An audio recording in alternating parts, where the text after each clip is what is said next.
Sir, आज आपने press conference को बुलाया है, हमें आवाज़ दी है। आखिर ऐसी कौन सी बात है, ऐसा कौन सा पैगाम मैसेज है जो आप देना चाहते हैं? देखिए, सबसे पहले तो मैं बहुत सारी चीज़ें हैं बोलने के लिए, लेकिन मुख्तसर वक्त में क्योंकि ज़्यादा हो जाती है बात, अपना पैगाम बहुत कम वक्त में लोगों तक पहुंचाने की कोशिश करूंगा।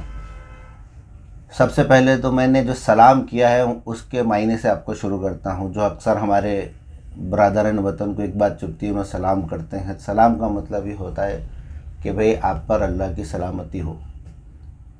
और दूसरी बात ये है कि जो इशू चल रहा है अभी मशरिक़ी हलक़े के अंदर, ख़ास तौर से जो बातें और अफवाहें हैं, इन सब चीज़ों को मैं अपनी तरफ से उसका हिंदी में वर्ड एक खंडन करते हुए बात ये करता हूँ कि एक शेर है अल्लामा इकबाल का, क्योंकि हर कोई शेर से, इससे मैं भी करता हूँ उससे, कि पलट पलट कर वार उन्हीं पर होता है जिनकी सफ़ों में इंतशार होता है। परिंदा हो, जानवर हो या हो इंसान, जो सफ़ों से अलग होता है वही शिकार होता है। ये बात को सामने रखते हुए आज जो चल रहा है मामला, हर चीज़ जो चल रही है वो यही है कि भाई आज मशरिक़ी हलक़े के अंदर जो लोग खड़े हुए हैं, जो सो कॉल्ड, कोई 37 बोल रहे हैं, किसी को इल्म नहीं है, कोई 28 बोल रहे हैं, एक्चुअल में टोटल 26 या 27, एक आधी कैंसर का नहीं है, बस 26 या 27 में से है, उन 70 में से।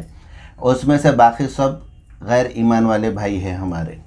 जिस तरीक़े से इस मशरिक़ी हलक़े के अंदर जो डेवलपमेंट होना चाहिए था, चाहे कोई भी हो सरकार में, वो हुआ नहीं, चाहे ऊपर हो या नीचे हो। हमारा सवाल दोनों से है।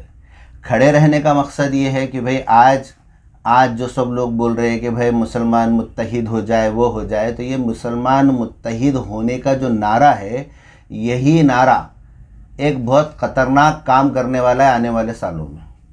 क्योंकि मुसलमान मुत्तहिद, अगर जहाँ मुस्लिम एरिया में मुसलमान ज़्यादा है वहाँ मुस्लिम इत्तेहाद में आ गए, तो फिर हमारे गैर ईमान वाले भाई भी एक तरफ हो जाएंगे। फिर क्या मिलने वाला है?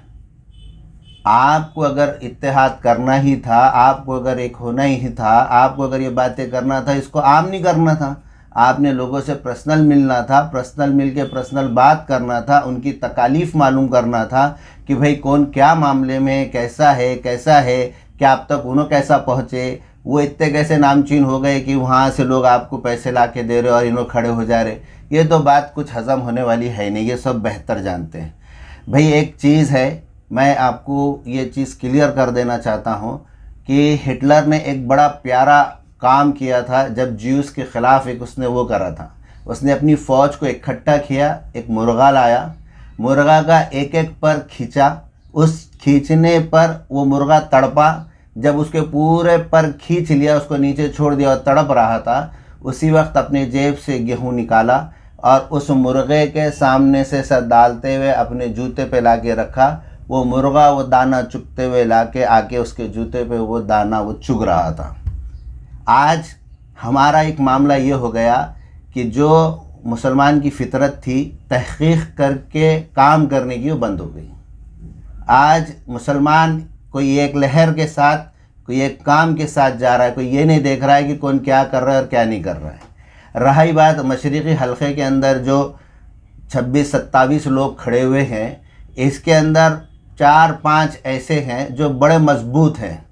बाकी को सामने लाने से पहले है कि पहले इनको एक बिठा के बात की जाए, जब दूसरों का नाम लिया जाए। जब भी ये ही नहीं बैठ सकते एक साथ, तो दूसरों को बोल के फ़ायदा क्या है? दूसरी बात ये है कि भाई आप में आने वाला कौन है, कौन काबिल है, कौन नहीं है, ये बात भी सामने आनी चाहिए। पहले ये मामला तय कर ले कि भाई है कि नहीं है। बस अब सबके सफ़ों में इंतशार है, जो दिख रहा है, तो भाई शिकार तो होना तय है। मामला ये है। उसके अलावा ये जो नफ़रत की राजनीति जो चल रही है मुल्क की एतबार से हमारे यहाँ तक, मैं ख़ास इसको ख़त्म करने की कोशिश के लिए खड़ा हुआ था, लेकिन वाकई में मैं इस कदर परेशान हूँ इस वक्त में कि क्या मामला होता, कैसा होता, क्या करना क्या नहीं करना, जहन शशो पंज में रहता। हमारे पास एक पेशेंट आता, हम उसको चेक करते, चेक करने के बाद उसको पूछते भाई तेरे को इसमें भी अच्छा दिख रहा है, इसमें भी अच्छा दिख रहा। जब वो पेशेंट हमको बोलता दोनों में अच्छा दिख रहा तो हमारे जज करने में बहुत मुश्किल हो जाती। आज वो सिचुएशन मैं समझ रहा हूँ कि वो पेशेंट की जगह पे मैं हूँ और लोग मेरे को बोल रहे ये करो या वो करो। आज समझ में नहीं आ रहा, आज पूरे मुखालिफ हो गए, उलमा मुखालिफ हो गए, सब चीज़ हो गए। आज एक बात ये है कि भाई ये नौबती क्यों आई, इलेक्शन से पहले इसकी तैयारी क्यों नहीं की गई। मेरा सवाल ये, भाई जो चीज़ खड़े हो रहे, जिन्होंने फॉर्म लिए, जब लिए वक्त था 22 तारीख से फॉर्म चालू थे, 29 तारीख डेट थी फॉर्म भरने की, सबको मालूम है इन्होंने लिए। जो चीज़ तैयारी थी, सब चीज़ थी, वो लोगों ने ला के रुका के बात करना चाहिए था। आप क्यों भर रहे, नको भरो, बात ख़त्म कर दो। इतनी बातें होती नहीं थी ना, एक चीज़ है। प्लस ये नफ़रत की और एक तरफा बात जो है ये मुझे हज़म नहीं होती। एक सिर्फ इस्लाम के नाम पे, मुसलमान के नाम पे हम एक होकर एक तरफ करेंगे तो ये खुद हमारे भारत के लिए भी नुकसानदेह। हमारा काम ये है कि हम जितना अपने मुस्लिम भाई का साथ दे रहे, जितना हम मुस्लिम भाइयों के लिए खड़े हुए हैं, मैं मेरी तरफ से बोलता हूँ कि कुछ लोग 1,42,000 लोगों के वास्ते खड़े हुए हैं, कुछ लोग 2,10,000 लोगों के वास्ते खड़े हुए हैं। मैं आपको ये बोलता, मैं पूरे 3,52,000 जो लोग हैं, जो कॉन्स्टिट्यूंसी है, इनके हर एक की जिम्मेदारी लेने के लिए मैं खड़ा हुआ हूँ। मगर अब देखते हैं कि क्या मामला है क्या नहीं। सब अपना अपना अगर रोटी खींचेंगे, एक मुसलमान लोग मुसलमान क़यादत के पीछे पड़ेंगे, ये एरिया में जहाँ मुस्लिम ज़्यादा है, तो जहाँ मुस्लिम कम है वहाँ मुसलमानों का क्या होगा। वहाँ उनके साथ जो तकलीफ़ें होंगी, जो परेशानियाँ होंगी, जो चीज़ें होंगी, उसका क्या है। आप हुकूमत में है, चाहे दोनों तरफा हो, उन्होंने इतनी मेहनत करना था कि मुसलमान ने उनको चाहना था और उनको वोट देना था जो 10 साल 15 साल से है। इन्होंने इतनी मेहनत करना चाहिए था कि नॉन मुस्लिम ने इन्होंने अपने दिल से निकाल के वोट देना चाहिए था। ये हुआ क्यों नहीं और आज ये नौबत क्यों आई, बस मेरा एक ये सवाल है।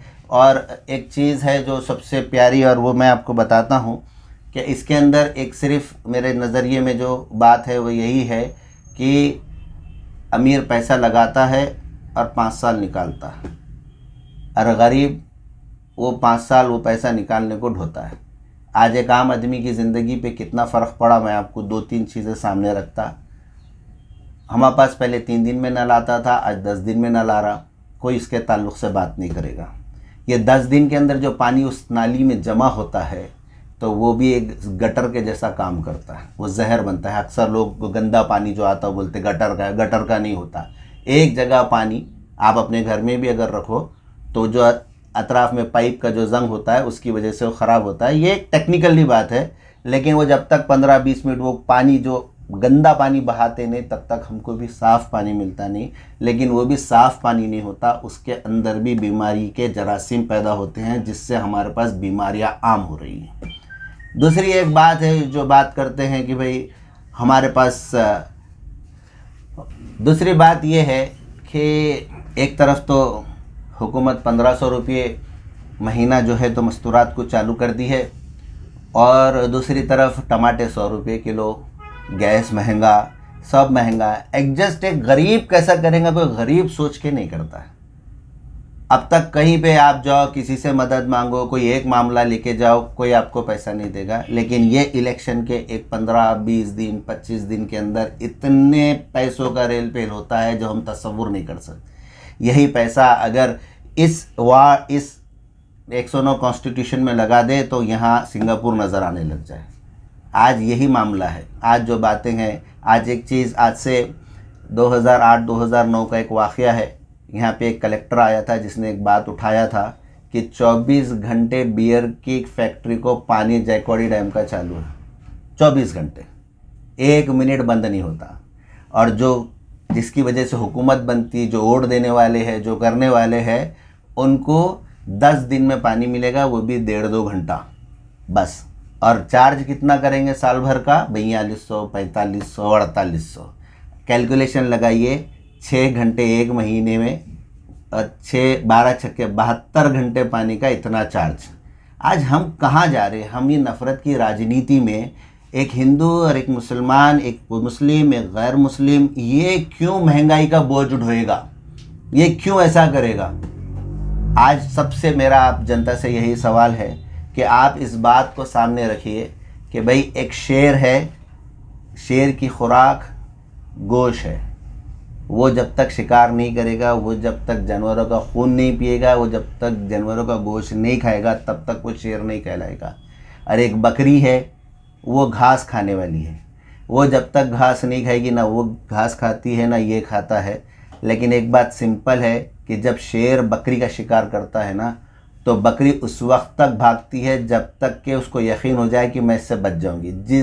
जिस वक्त उसका यकीन ख़त्म हो गया, उस दिन वो शेर के जबड़े में रहती। मैं आप सबसे यही बात करूंगा कि भाई हम लोग भी ऐसे बने कि ना हमारे को जब एक शेर हिरन का शिकार करता है तो तकलीफ़ होती है, यार शेर ने हिरन को मार दिया, लेकिन उसको क्या कर सकते, शेर उसके बगैर पेट भी तो नहीं भर सकता ना, फिर उसका क्या करेंगे। तो ये सिस्टम है। अभी आज यही मामला हमारे पास चल रहा है, हर शेर हर बकरी को खाने के चक्कर में है।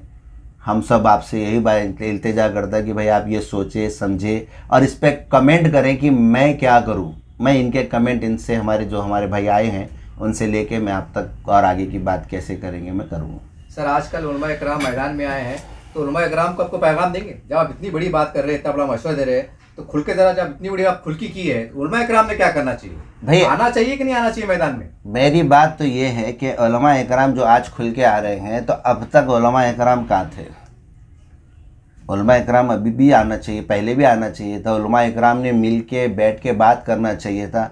उलमा इकराम का जो मामला है, आज अल्लाह हिफाजत फरमाए कि भाई जो चीज़ मदरसे जो रन करते हैं वो मज़े में है, जो उनके पास काम करते हैं आप उनके बारे में जाके आप तहक़ीक़ कर लो, मैं ज़बान से नहीं बोलता। एक मस्जिद का इमाम इमामत अल्लाह से कम और मस्जिद का जो सदर है उससे ज़्यादा डरता, ये सबसे ढकी छुपी बात नहीं है। तो भाई हम तो यही चाहते हैं कि आलिम जो है तो वो सियासत में आए, तो कौम तो पीछे रहेगी। मगर आलिमी सियासत को गंदी बता के सियासत से अलग होते हैं और फिर आलिमा की बात करते हैं कि भाई सब आलिम एक हो जाए, दानिश्वर आ जाए। तो दानिश्वर लाएंगे कहाँ से? आलिमा मिलेंगे कैसे? कहाँ बैठेंगे? कहाँ करेंगे? आप ये बताओ, तरीक़ा बताओ। मेरे तो तरीक़ा समझ में नहीं आ रहा कि भाई आलिम कैसा इसको मैनेज करेगा। आज मशरिक़ी रियासत सियासत मुसलमानों के नाम से पूरे हिंदुस्तान में मशहूर है कि सबसे ज़्यादा मुस्लिम यहाँ से खड़े हुए। मैं सबसे एक सवाल करता हूँ कि ये जो 26-27 ज़्यादा मुस्लिम खड़े हुए, तो क्यों खड़े? इनको रास्ता खड़े रहने का कौन बताया? ये सवाल था उलमा इकराम के ताल्लुक से। एक सवाल औरंगाबाद के मुसलमानों से, आप मुसलमानों का पैगाम देना चाहेंगे? आप भाई कोड दे, कैसा दे, क्या करे क्या ना करे? भाई ये तो अभी यहाँ से बात शुरू होती है। अभी क्या हालात होंगे मैं भी नहीं बोल सकता। मैं रहूँगा नहीं रहूँगा, मैं बैठूँगा मैं खड़े होऊंगा, ये सब हालात पे डिपेंड है। अल्लाह ने जो मेरे मुक़द्दर में लिखा होगा, ये परसों की बात है। मैं ज़िंदा रहूँगा नहीं रहूँगा मेरी कोई गारंटी नहीं है, क्योंकि अल्लाह के हाथ में सब है। एक बात ये बोल सकता हूँ कि आप इलेक्शन तक सब चीज़ गौर और फिक्र करो कि लोग जो 5-5 साल गायब रहते, दोनों तरफ से बोल रहा, मैं कोई एक वाहिद किसी पे निशाना नहीं कर रहा। जब कोई मुद्दा आता है, जब जमा होते हैं, मैंने एक चीज़ गौर से देखा हूँ। अभी दिल्ली गेट पे जो हमारे दानिश्वरान ने एक मामले को लेके बैठे थे, और वहाँ जो ये इतने जो आज मुसलमान भाई जो बोल रहे इन्होंने खड़े होना चाहिए था, उन्होंने खड़े होना चाहिए था, वो तो वहाँ उनका फुकदान था।